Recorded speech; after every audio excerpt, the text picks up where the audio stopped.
नमस्कार मंडळी, मी प्रमिला तेलंग. प्रमिलाज वर्ल्ड या माझ्या यूट्यूब चॅनलवरती मी तुमच्या सर्वांची खूप खूप मनापासून स्वागत करीत आहे. पाहू शकता इथे आपण कशी मस्तपैकी 5 मिनिटांमध्ये तयार होणारी करडईची चटणी इथे केलेली आहे. याला कारळं पण म्हणतात आणि करडई पण म्हणतात. रेसिपी आवडली तर लाईक करायला विसरू नका. चला तर मग आता आपण रेसिपीला सुरुवात करूया. हे बघा इथे पाहू शकता, इथे बघा लाल अशा मिरच्या घेतलेल्या आहेत सुक्या. इथे ही करडई घेतलेली आहे, त्याला खुरसणी पण म्हणतात. आणि इथे हा आहे लसूण, 2 गाठ्या लसणाच्या घेतलेल्या आहेत. आणि हा बघा दिसतोय ना तुम्हाला लसूण कसा जांभळ्या कलरमध्ये. हा गावठी लसूण आहे आणि तो शरीरासाठी खूपच गुणकारी असतो लसूण, तुम्हाला तर माहिती आहे. आणि इथे लाल तिखट घेतलेलं आहे घरगुती, थोडं मीठ घेतलेलं आहे, थोडं पाव चमचा इथे मी जिरं घेतलेलं आहे. चला तर मग आता पहिले आपण करडई भाजून घेऊया. हे बघा इथे मी कढई घेतलेली आहे. कढई आपली आता चांगली तापलेली आहे. आपण पहिले ही करडई चांगली अशी भाजून घेऊया. अर्धीच वाटी इथे मी घेतलेली आहे. लागली तर आपण नंतर संपली की परत करू शकतो, नाही का. आणि ही करडई आहे ना शरीरासाठी खूप फायदेशीर आहे बरं का.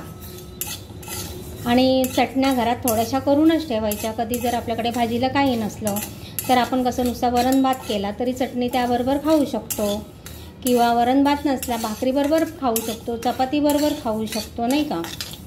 ही करडई आहे ना चांगलं मंद आचेवरती 5 ते 7 मिनिट तरी अशा हलक्या हाताने अशी म्हणजे मंद आचेवरती आहे ना आपल्याला अशी भाजून घ्यायची आहे. जोपर्यंत ती चटचट उडत नाही तोपर्यंत आपण भाजत राहायचं. ज्या वेळेला ती उडायला लागते त्यावेळेला आपण समजायचं की आता आपली ही खुरसणी भाजून झालेली आहे.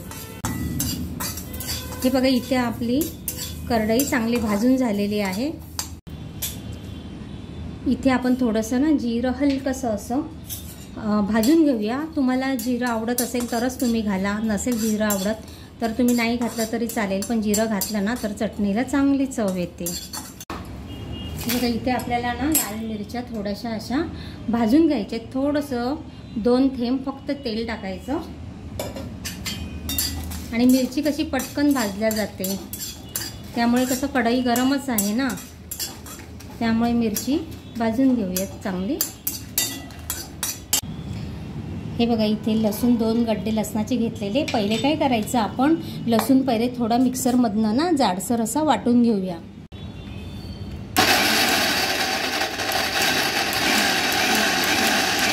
हे बघा असं ना वाटून झालं. आता आपण यामध्ये ना ही खुरसणी घालूया, म्हणजे करडई.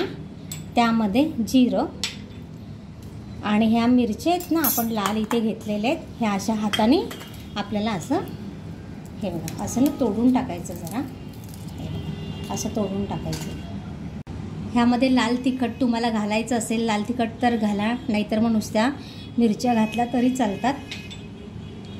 आणि हे चवीनुसार मीठ. आता माझी करडई कसं माझ्याकडे कमी होती ना अर्धी वाटी, त्यामुळे मीठ पण मी कमीच घातलेलं आहे. नाही ना यामध्ये हे बघा असं थोडंसं मिक्स करून घेऊया. आणि आता आपण बारीक करून घेऊया मिक्सरमध्ये. वाव, बघू शकता तुम्ही, झाकण उघडताच ना करडईचा असा सुगंध असा मस्तपैकी दरवळला ना. हे बघा. आणि ही कारळं ना आपल्या शरीरासाठी खूप गुणकारी आहे बरं का.